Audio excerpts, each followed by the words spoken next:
हे guys how are you all I hope सबैजना सन्चै हुनुहुन्छ होला र अहिले चाहिँ बेलुकाको 7 बजिसकेको छ। अन्त म चाहिँ जाँदैछु सुपर मार्केट। एक्चुअली यहाँ कतिवटा सामानहरू चाहिने थियो, अन्त त्यो सामानहरू लिनुको लागि चाहिँ जानु पर्दै थियो। त्यही भएर चाहिँ म यति राति जाँदैछु र आउँदा आउँदै बाटोमा चाहिँ मैले एउटा क्युट बिरालो भेटेँ जसलाई चाहिँ धेरै अल्छी लागेको रहेछ। अन्त आङ ताङ्दै थियो हो। अनि म चाहिँ यहाँ सुपर मार्केट पुगिसकेँ अहिले। अन्त मलाई फ्रुटहरू लिनु थियो। मेरो एम्प्लोयरले चाहिँ धेरै फ्रुट खानुहुन्छ, सो उहाँको लागि चाहिँ मैले फ्रुटहरू लिएँ। अन्त म खास आउनुको रिजन चाहिँ यो क्यान्डल लिनुको लागि थियो। यो चाहिँ सोलको लागि अरे। अन्त मेरो एम्प्लोयरको वाइफ चाहिँ भोलि उनको मम्मी बाबाको ग्रेभमा जानुहुँदैछ नि त। अनि त्यहाँनिर चाहिँ यो क्यान्डल बाल्नुको लागि मलाई अब भन्नुभयो, बट हाम्रोमा सकेको रहेछ। अनि त्यही भएर चाहिँ अन्त म यही लिनुको लागि पनि स्पेसली आएको थिएँ। अन्त एउटा त मैले झारे पनि दिइहालेँ हो भुइँमा। अनि मलाई 6वटा ल्याउनु भन्नुभएको थियो, सो मैले लिएँ 6वटा। त्यसपछि मलाई चाहिँ यो क्युकम्बर पिकल लिनु थियो। अन्त यो पनि धेरै किसिमको हुँदो रहेछ हो। अन्त मलाई चाहिँ भिनिगरवाला ल्याउनु भन्नुभएको थियो, सो मैले ट्रान्सलेट गरेर हिब्रू टु इङ्ग्लिस गरेर अन्त भिनिगरवाला लगेँ। मलाई चाहिँ लिस्ट बनाइदिनुहुन्छ उहाँहरूले, के सामानहरू चाहिन्छ त्यो सबैको लिस्ट बनाइदिनुहुन्छ। अनि त्यो अनुसारले चाहिँ म चाहिँ सबै सामानहरू लिन्छु। अन्त मलाई चाहिने सामानहरू हेर्दै जाँदै थिएँ। त्यहाँ चाहिँ ठिक्क मैले यो मटर भेटाएँ, हरियो मटर। हाम्रोतिर प्याकेटमा पाउँछ नि, यहाँ चाहिँ यसरी पाउँदो रहेछ। अन्त मलाई चाहिँ पुरा मनपर्छ झालमुरीमा खानुको लागि। अन्त यहाँनिर दुधहरू पनि हेर्नु न, यस्तो भेराइटिज हुन्छ कि कुन लिनु कुन नलिनु।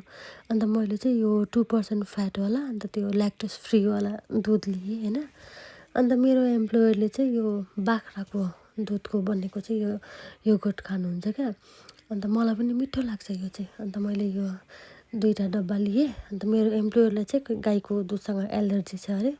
अनि उहाँले चाहिँ सबै कुरा बाख्राकै खानुहुन्छ। दुध पनि सोया मिल्क खानुहुन्छ हो, अरू गाईको दुधहरू चाहिँ खानु हुँदैन।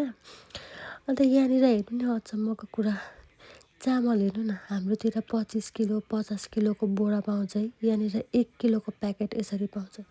यो 1 किलोको प्याकेट यिनीहरूले किनेर पनि यो कति दिनसम्म चलाउँछ।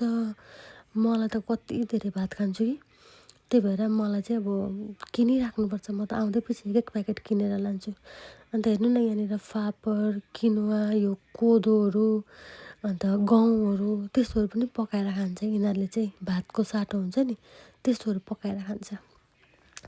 त मलाई चाहिँ यो हेयर कलर लिनु थियो होइन। मेरो चाहिँ अब पुरै ग्रे हेयर छ नि त, त्यही भएर अन्त कलर गरिराख्नुपर्छ। अनि यो ठिकै मेरो सधैँ युज गर्ने सेटको रहेछ, यो लिएँ। त्यसपछि मेरो सबै सामान कम्प्लिट भयो। अब म चाहिँ बिलिङ गर्नुको लागि जान्छु। बिलिङ चाहिँ त्यहाँनिर छ हो।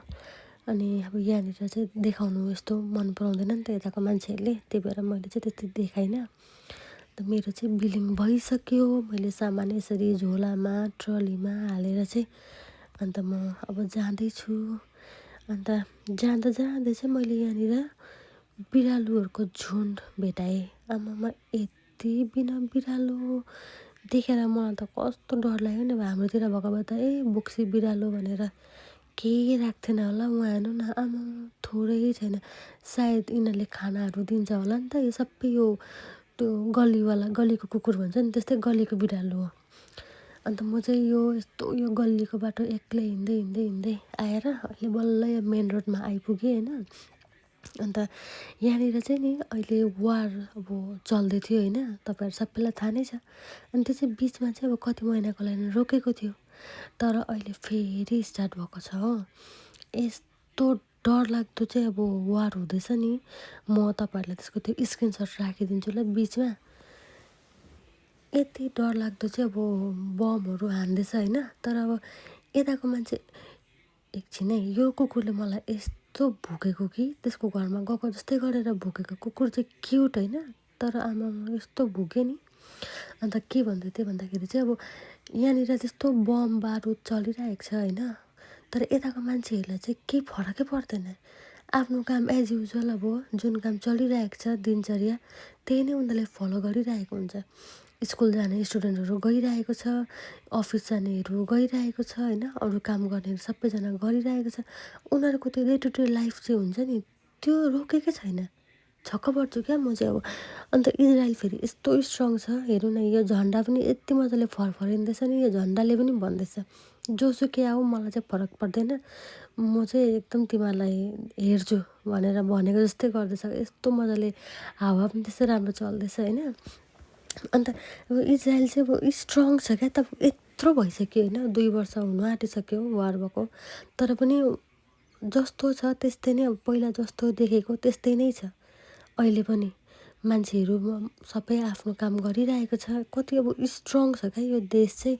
अरू देश भएको भए यति बेला है 2 वर्षमा कहिले यो सरेन्डर गरिसक्थ्यो होला, तर यिनीहरूले चाहिँ छैन।